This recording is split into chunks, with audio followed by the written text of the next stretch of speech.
you fighting orphans of the Pacific? How strict? This is after the weekend and... It began with a distant voice in a war-torn era of propaganda and fear.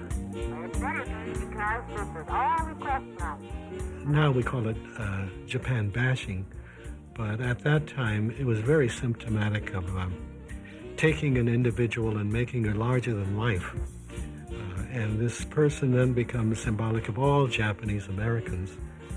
And when people are willing to believe that kind of story, then all of us suffer. And all of us did suffer during that period.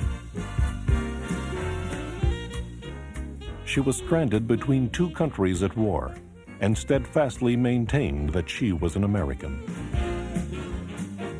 It's the story of a woman who was caught up in the winds of war.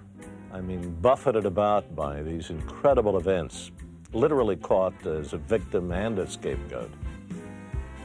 The Tokyo Rose never really existed except in the minds of the American public and, of course, originally in the minds of American servicemen during the war.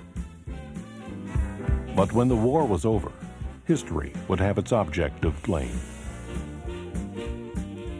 The story of Tokyo Rose is laced with all sorts of fascinating irony, because the person ultimately identified as the Tokyo Rose was in every way very much an Americanized Japanese who was in fact very loyal to the United States, and yet as a victim of circumstances ultimately was prosecuted as being Tokyo Rose.